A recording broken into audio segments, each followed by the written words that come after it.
आज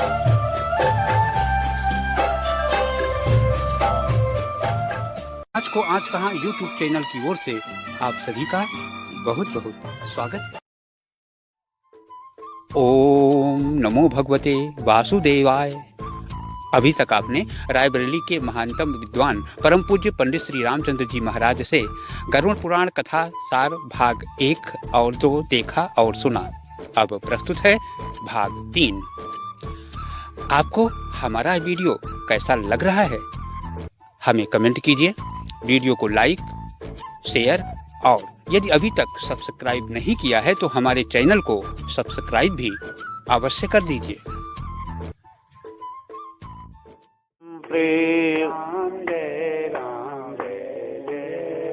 राम श्री राम जय जय राम श्री राम जय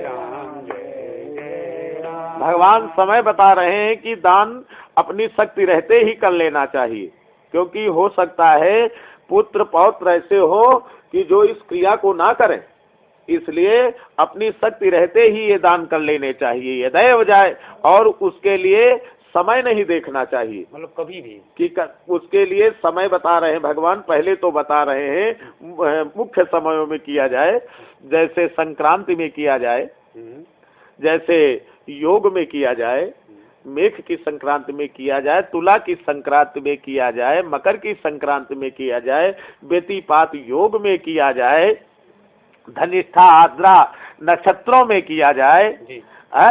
इन समय में तिथि में कार्तिक शुक्ल नवमी यानी अक्षय नवमी, द्वादशी, प्रारंभिक भाद्रपद की कृष्ण पक्ष की त्रयोदशी, माघ की अमावस्या, इनको अगर दान दिया जाए तो यह दान अच्छय हो जाता है। उम्र वय का कोई विधान नहीं, कोई विधान नहीं है, आयु का कोई विधान नहीं है। ये दान अपने भगवान कह रहे हैं, पहले तो कह रहे हैं पुत्र के लिए कि अवश्य करे, फिर कह रहे हैं कि हे गरुण अपनी शक्ति रहते स्वयं ही कर लेना चाहिए, पुत्र कर पाओ, क्योंकि पुत्र और पुत्र ऐसे ना हो कि जो इस कार्य को करें, इसलिए स्वयं कर लेना चाहिए शक्ति रहते हुए। यदैव जायते श्रद्धा पात्रम संप्राप्यते यदा सा एवं पूर्ण कालम साध्यता संपत्ति स्थिरा अस्थिराणि शरीराणि विभव न शाश्वता। भगवान कहते हैं कि फिर कभी भी कर देना चाहिए, जब कभी श्रद्धा बन जाए, यानी वही पुण्य काल है।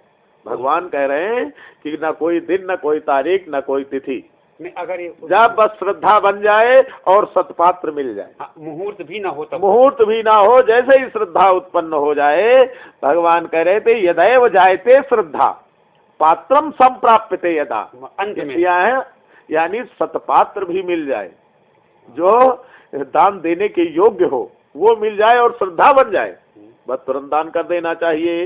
यदैव जायते श्रद्धा पात्रम संप्राप्यते यदा साइव पुण्य कालम, वही पुण्य काल है और उस पुण्य काल में दान दे देना चाहिए। शरीर नश्वर है, संपत्ति सदा रहने वाली नहीं है, पता नहीं कब क्या हो जाए। और मृत्यु भगवान कह रहे हैं प्रतिक्षण नित्यम सन्निहितो मृत्यु हो, नित्यम प्रतिक्षण निकट आती चली जा रही है। इसलिए जो है इसका जैसे ही अवसर मिल जाए वैसे तुरंत इस कार्य को, दान देने के कार्य को संपादित कर लेना चाहिए। बोलो यज्ञ पुरुष भगवान की। श्री राम जय जय राम। श्री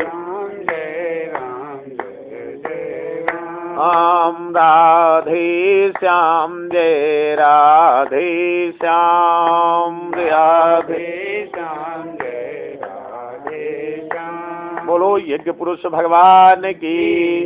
भगवान कह रहे हैं आत्मनो बंधु रीति विद्यान मुहुर्मुहुः। भगवान कहते धन पुत्री पत्नी बांधव ये शरीर सब कुछ अनित्य है, ये कुछ नित्य नहीं है, ये नित्य नहीं है, चाहे स्त्री हो, चाहे पुत्र हो, चाहे बंधु हो।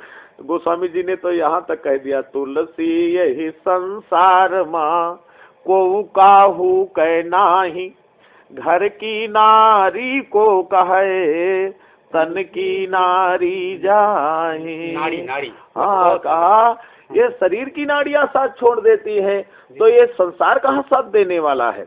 आत्मयो ह्यात्मनो बंधुरीति विद्यान मुहुर्मुहु जीवन्नपीति संचित्ते व्रतानाम कम प्रदास्यति। कहा कोई ना स्त्री है, ना कोई पुत्र है, ना कोई बांधव है, इस संसार में कोई किसी का नहीं है। सब जो है इस संसार में अनित्य है और मृत्यु क्या है? नित्य है। मृतम शरीर मुत्सृज्य, इस शरीर को सब छोड़ देते हैं तुरंत।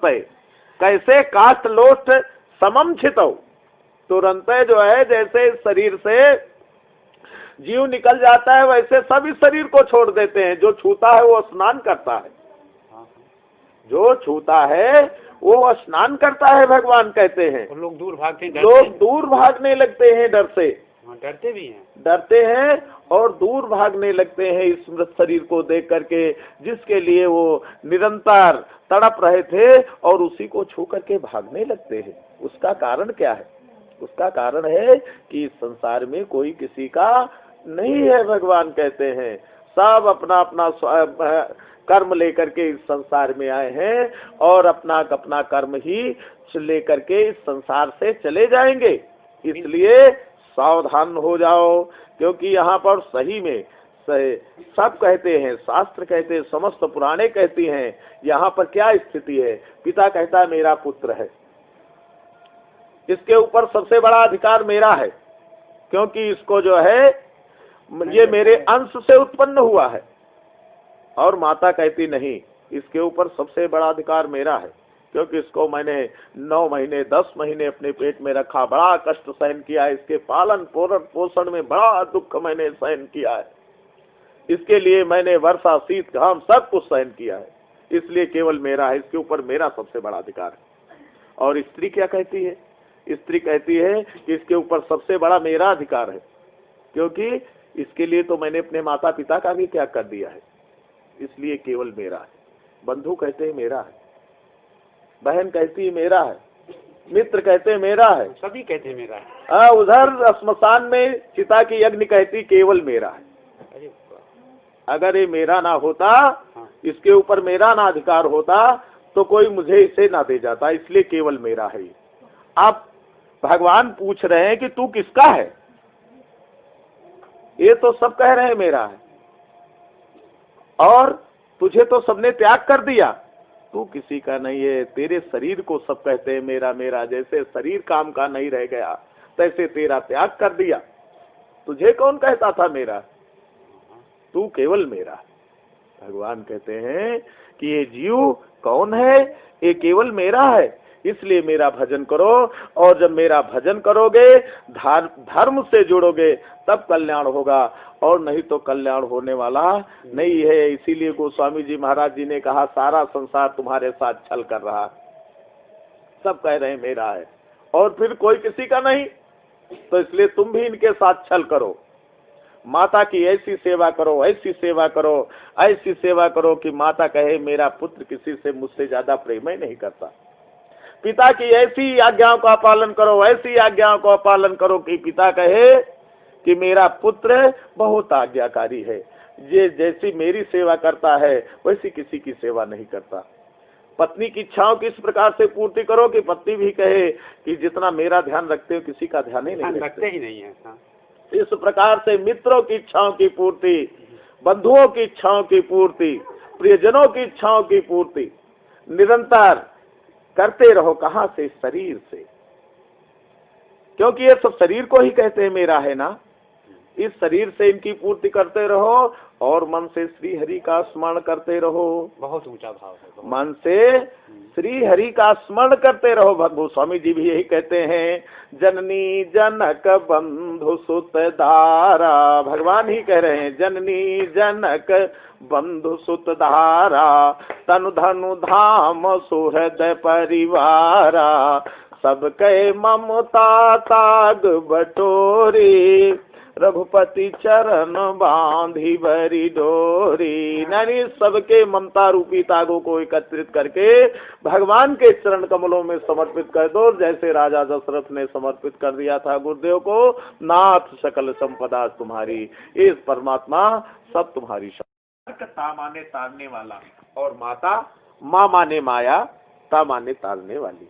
जो माता की सेवा कर लेता है वो इस संसार की माया से मुक्त हो जाता है उसके आशीर्वाद से। तो जो पुत्र अपने पिता के लिए पित्रो निमित्रम यद्दित्तम पुत्रै पात्रै समर्पितम आत्मापि पवित्रेण पुत्र पौत्र प्रपौत्र कहे, वो भी इस संसार में अपने वंश को बढ़ाता हुआ पुत्र प्रपौत्रों को प्राप्त करता हुआ इस संसार में पूजनीय होता है, देवताओं के द्वारा धन्यवाद दिया जाता है। माता पिता के निमित्त जो धन पुत्र के द्वारा सत्पात्र को समर्पित किया जाता है उसके समस्त कुल मुक्त पवित्र हो जाते हैं। पिता के उद्देश्य से किए गए दान से 100 गुना, माता के उद्देश्य से किए गए दान से 1000 गुना, बहन के उद्देश्य से किए गए दान से 10 गुना और सहोदर भाई के निमित्त किए दान से अनंत गुना पुण्य फल प्राप्त होता है। भगवान कह रहे हैं पितु शतगुणम पुण्यम सहस्रम मातुरेवचा भगिनी 10 सहस्रम और सोदरे दत्तमक्षयम। ये जो है अनंत गुना जिसकी गणना नहीं है। इस प्रकार से पुत्रा पौत्रा सगोत्रा सुहृदस्त्रिय, पुत्र को, नाती को, भाई को, सगोत्री यानी कुल को, परिवार को उस समय दान के समय सबको सोच नहीं करना चाहिए, दान देना चाहिए। इससे बड़े बड़े पापों का विनाश होकर के मुक्ति की प्राप्ति हो जाती है। सेवा सदा तातेन लालिता तदैव तद्ऋणात् मुच्चेत मृतम सा पितरम बहेत।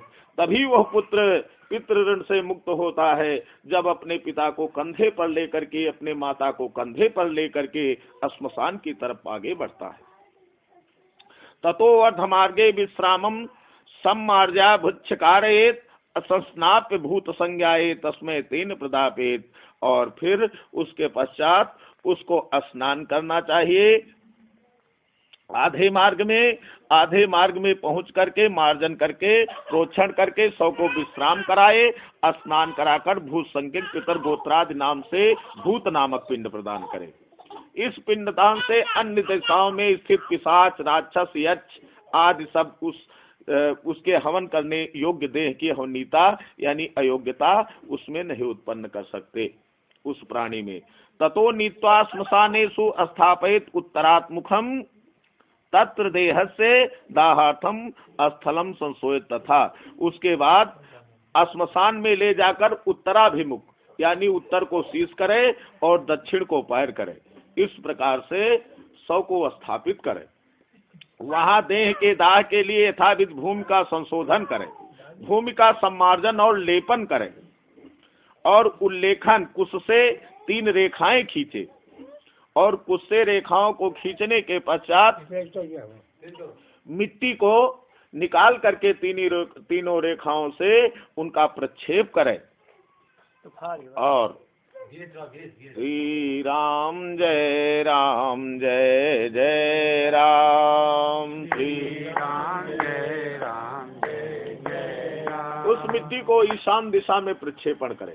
ईशान दिशा में प्रक्षेपण करने के पश्चात वेदिका को जल से प्रोक्षित करें और विधि पूर्वक फिर अग्नि की स्थापना करें, अग्निदेव की पूजा करें और पूजा करके लोमभ्यः स्वाहा इस अनुवाद से यथाविधि होम करना चाहिए। घी गुड़ आदि से लोमभ्यः स्वाहा, लोमभ्यः स्वाहा, त्वचे स्वाहा, त्वचे स्वाहा, लोहिताय स्वाहा, लोहिताय स्वाहा, ये मंत्र है उसका।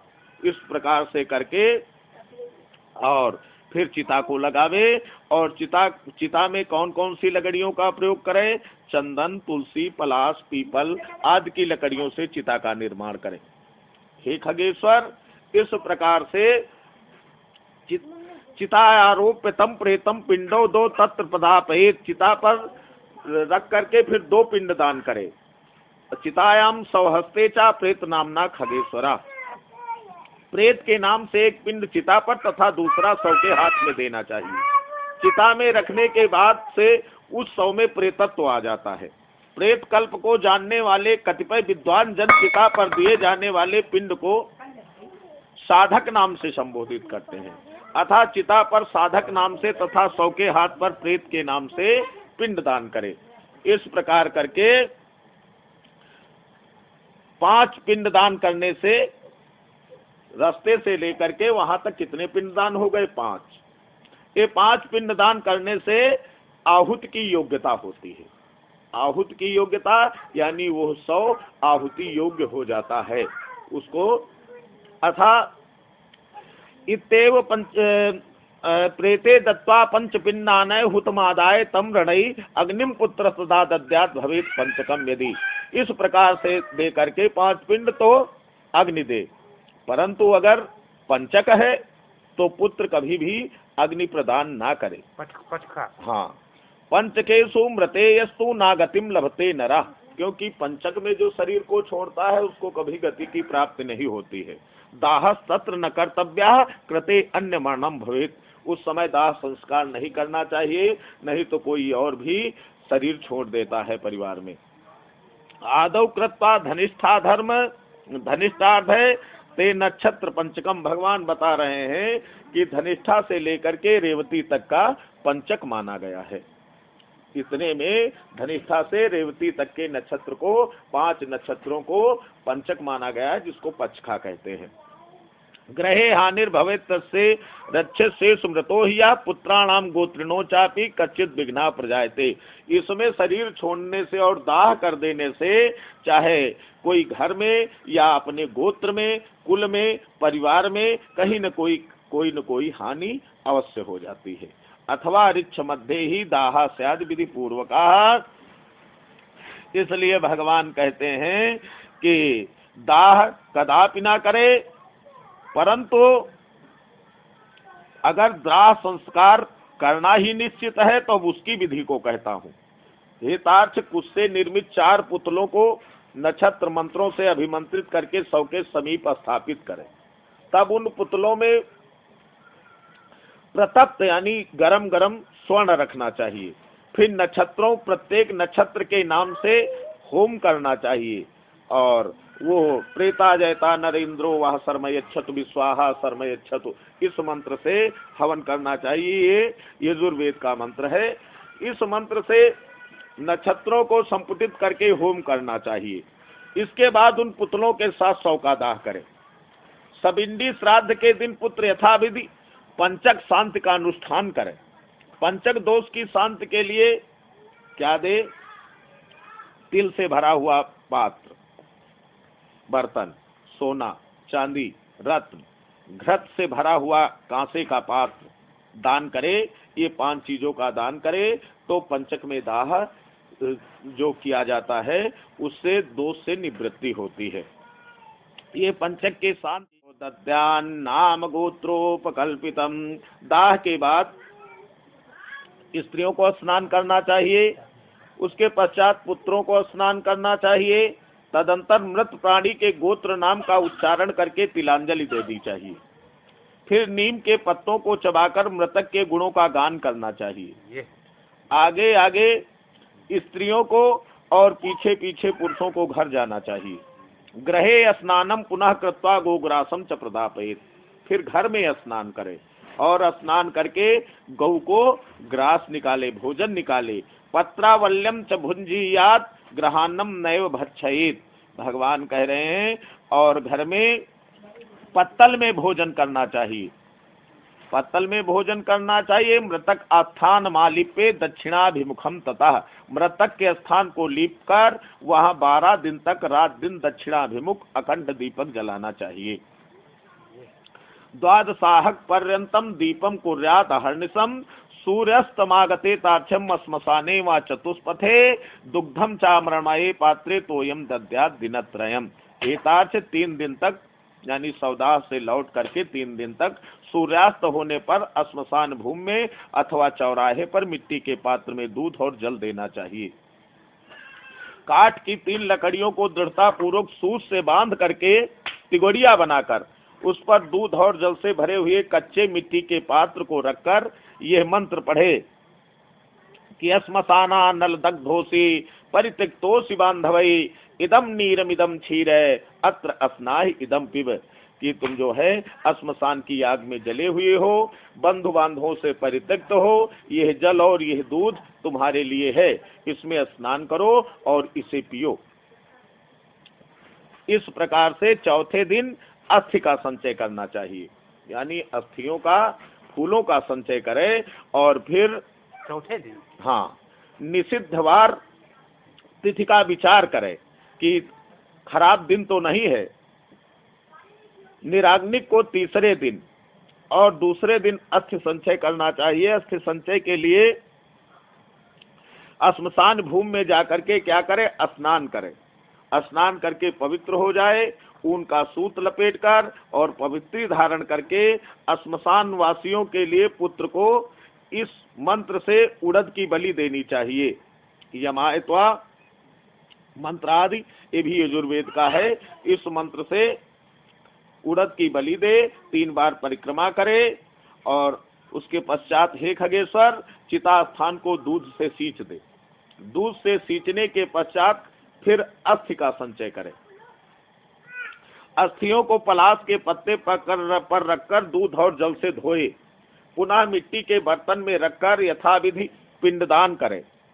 त्रिकोण स्थंडिल बनाकर उससे गोबर से लीपे। दक्षिणाभिमुख होकर स्थंडिल के तीनों कोनों पर 3 पिंडदान करे। चिता भस्म को एकत्र करके उसके ऊपर तिगोड़िया रखकर उस पर खुले मुख वाला जलपूर्ण घट स्थापित करे।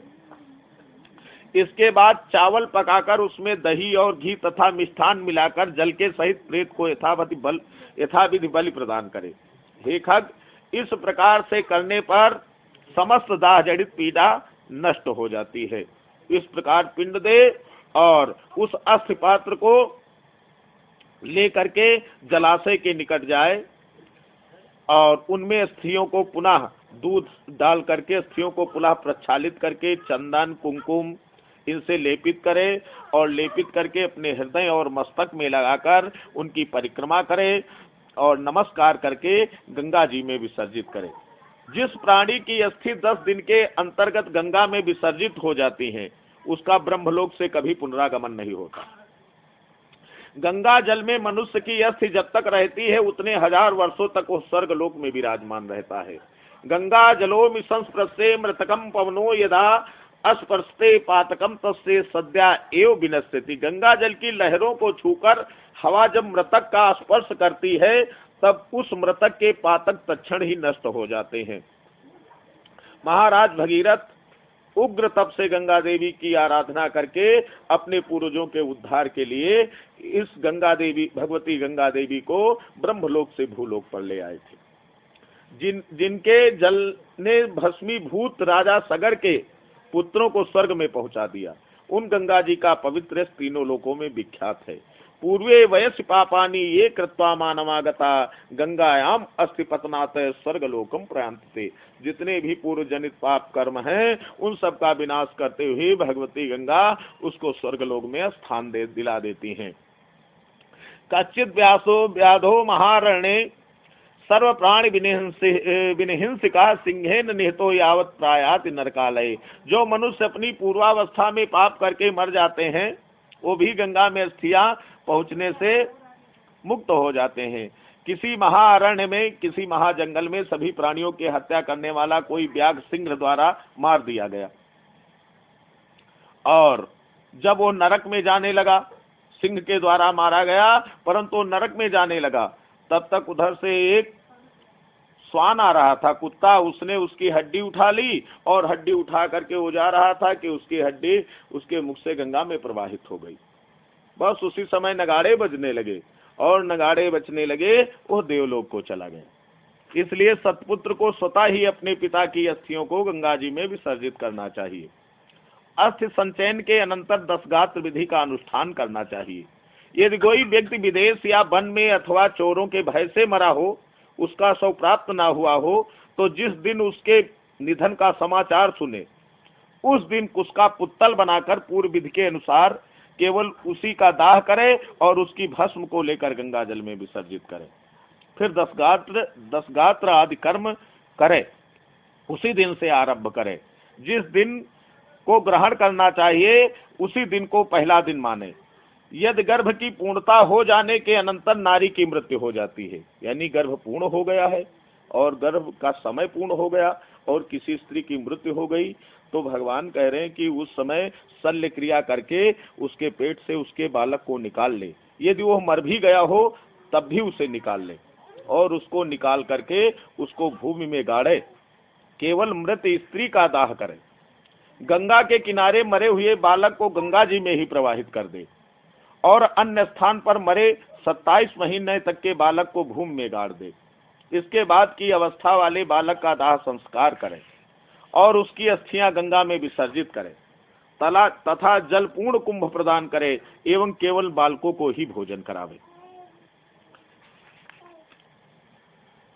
गर्भ के नष्ट होने पर उसकी कोई क्रिया नहीं की जाती, पर शिशु जिसके दांत निकल आए हों ऐसे बच्चे के न रहने पर दुग्ध दान करना चाहिए। बालक का चूड़ाकरण यानी जिसका मुंडन हो गया हो, ऐसी अवस्था या 3 वर्ष तक की अवस्था वाले बालक के ना रहने पर जल पूर्ण घटका दान करना चाहिए, खीर का भोजन कराना चाहिए, कुमारों को भोजन कराना चाहिए, कुमार के मरने पर कुमार बालकों को भोजन कराना चाहिए।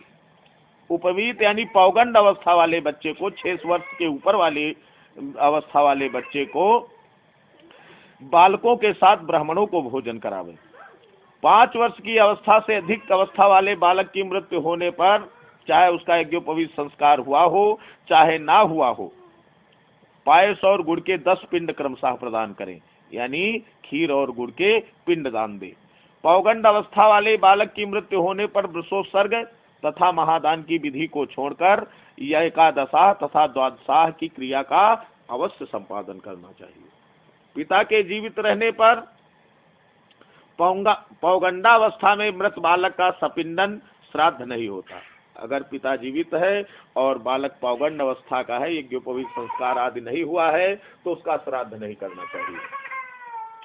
अतः 12वें दिन उसका केवल एकोदिष्ट श्राद्ध करे, एक एकोदिष्ट श्राद्ध है उसको करना चाहिए। यतीनाम चैव सर्वेषाम नादाहो नोदका क्रिया, स्त्री और शूद्रों के लिए विवाह ही व्रतबंध स्थानीय संस्कार कहा गया है। यानी स्त्री का विवाह हो जाए और शूद्र जिनका यज्ञोपवीत नहीं होता उनका विवाह हो जाए, तो वही उनका मुख्य संस्कार है।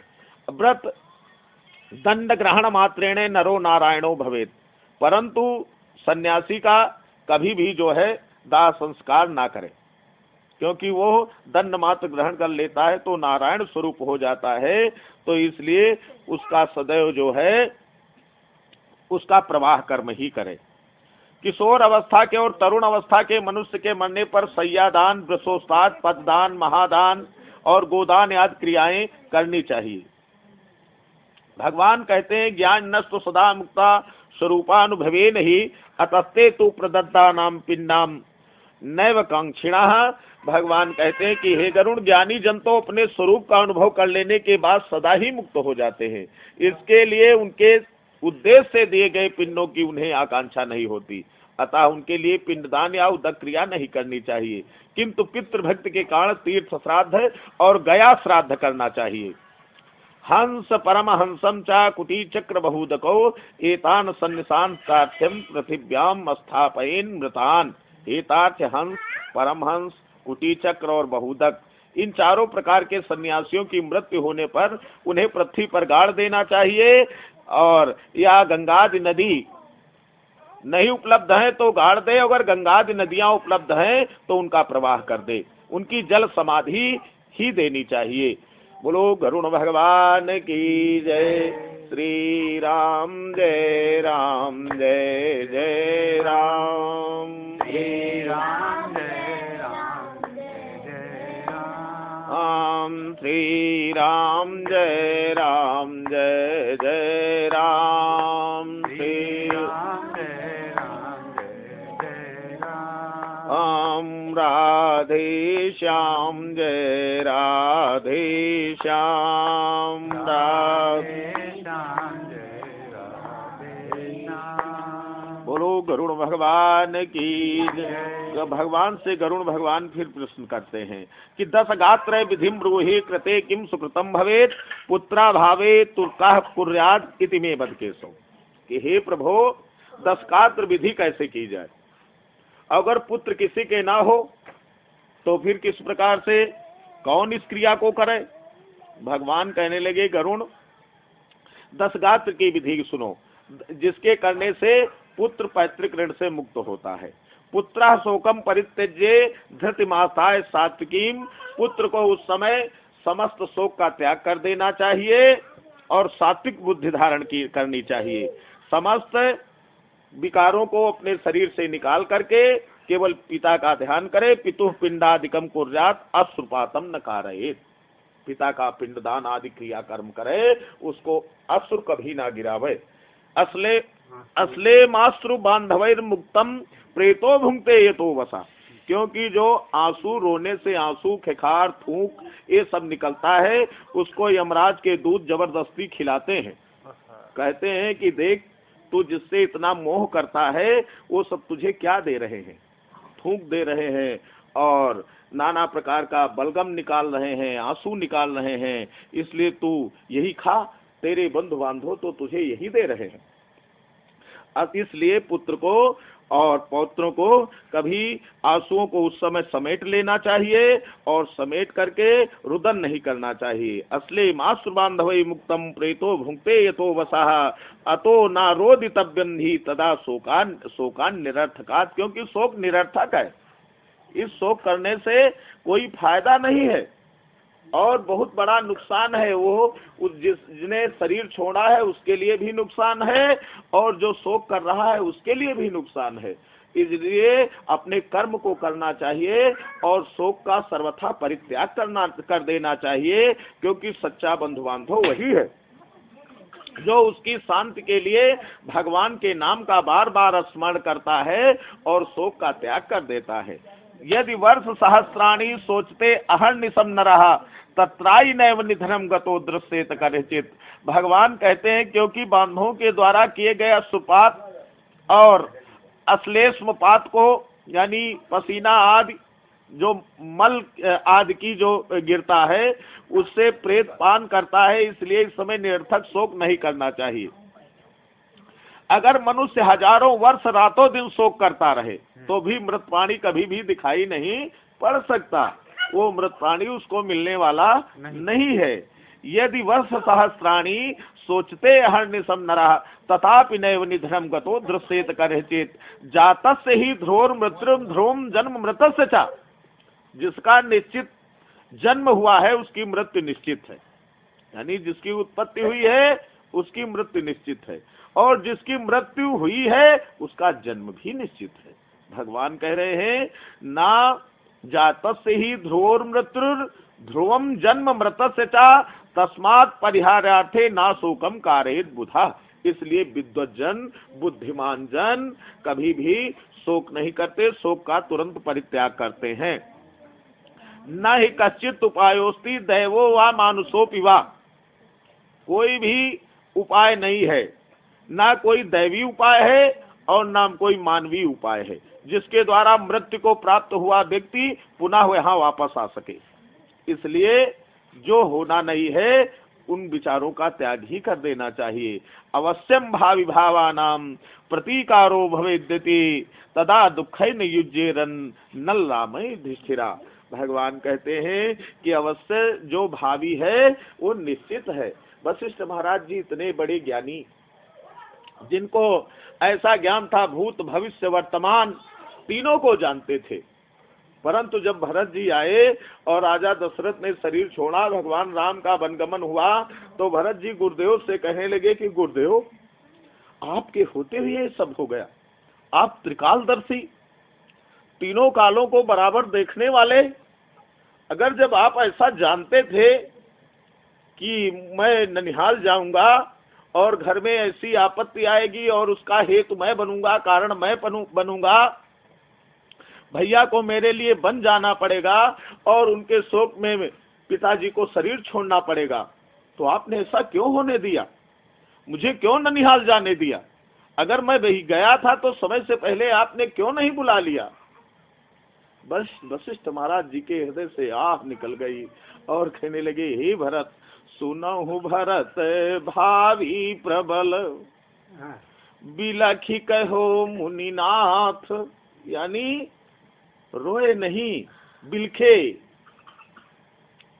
हाहाकार मच गया श्री वशिष्ठ जी के अंतःकरण में। सुनहु भरत भावी प्रबल बिलखि कहो मुनिनाथ, हानि लाभ जीवन मरण, जस अप जस विधि हाथ। इस व्यवस्था से सब बाहर हैं, इस व्यवस्था को कोई नहीं संभाल सकता, ये निश्चित है और निश्चित था, निश्चित होना था, इस भावी को नहीं रोक सकता कोई। तभी तो कबीर जी ने कहा, कबीरा जो तो मैं डरूं, जो मोही पर होए, और मीच बुढ़ापा आपदा सबका ऊपर होए। ये तो निश्चित है कि एक दिन ये सबके लिए व्यवस्था है, तो मैं क्यों डरूं। इसलिए पुराने जो हैं, भगवान की कथाएं जो हैं, वो निर्भय बनाती हैं। भगवान का भक्त सदैव निर्भय हो जाता है, क्योंकि जो होना है वो निश्चित है। भगवान कहते हैं कि हे गरुण, कोई भी संसार में आकर के जिसने मानव शरीर धारण किया, उसको इस मानव शरीर रूपी दुख को भोगना ही पड़ा। बड़े बड़े महापुरुषों ने मानव रूपी शरीर को धारण करके इस मानव रूपी शरीर के दुख को भोग किया। तदा दुखितम युज्जेरन नल राम युधिष्ठिरा। महाराजा नल जैसा वीर, परम ज्ञानी, विद्वान, कितना बड़ा कष्ट को प्राप्त किया। भगवान राम जो साक्षात नारायण थे, ब्रह्म थे, उन्होंने इस मानव शरीर को धारण करके कितना कष्ट प्राप्त किया।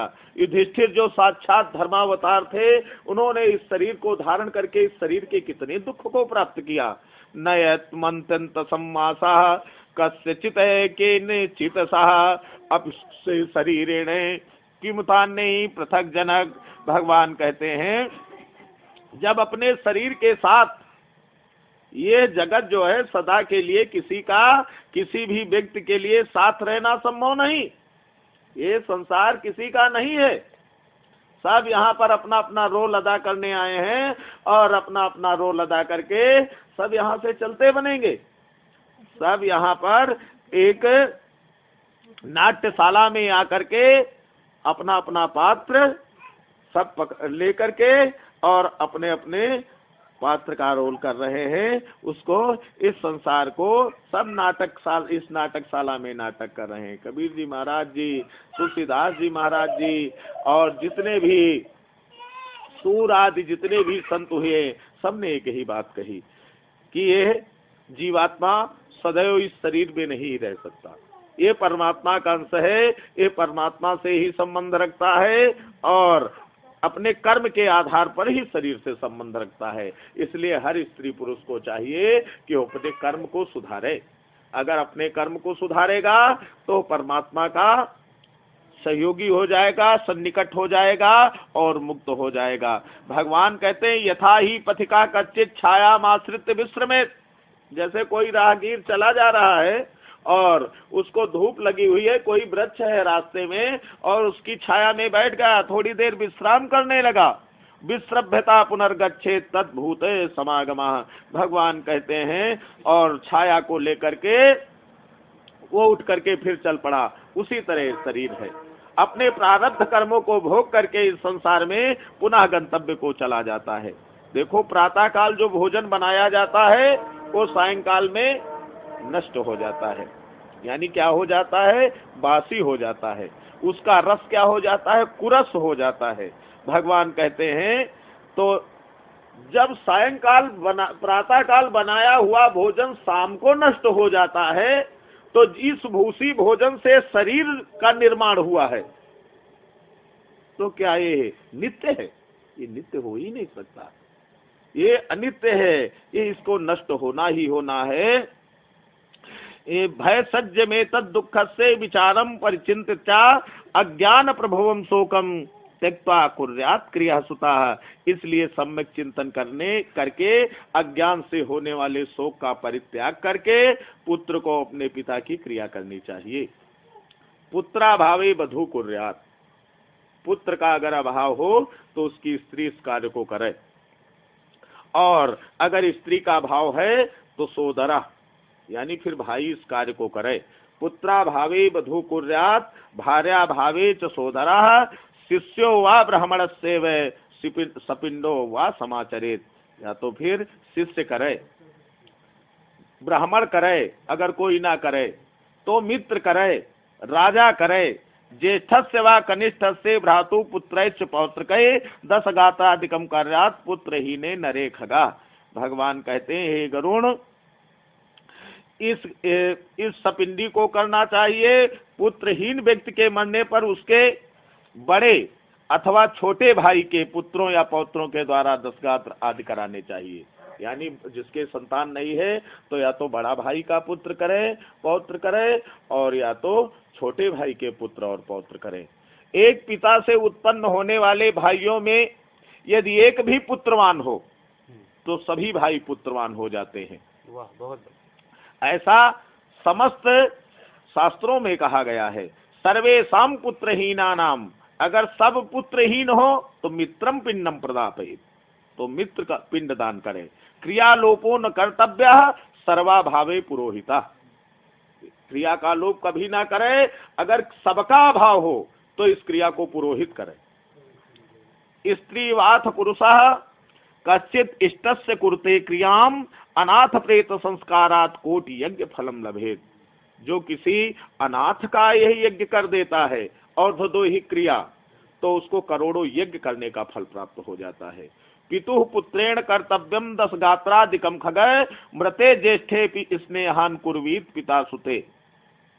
किंतु यदि ज्येष्ठ पुत्र भगवान कह रहे हैं, हे गरुण, पिता का 10 गात्र कर्म पुत्र को ही करना चाहिए, परंतु यदि ज्येष्ठ पुत्र की मृत्यु हो जाए या पुत्र की मृत्यु हो जाए तो पिता कभी भी 10 गात्र क्रिया को ना करे। पिता को अपने पुत्र की क्रिया को नहीं करना चाहिए। पितुः पुत्रेण कर्तव्यम 10 गात्रादिकम खगा मृते ज्येष्ठे स्नेहान कुर्वीत पिता सुते बहुओपि यदा पुत्रा विधिमेका समाचरेत। अगर किसी के बहुत से पुत्र हैं तो इस 10 गात्र विधि को एक ही पुत्र करे, वही करे। और इसलिए चाहिए तो कि ज्येष्ठ पुत्र इस कृत्य को करे। तस्मात् ज्येष्ठा सुतो भक्त्या 10 गात्रम समाचरेत।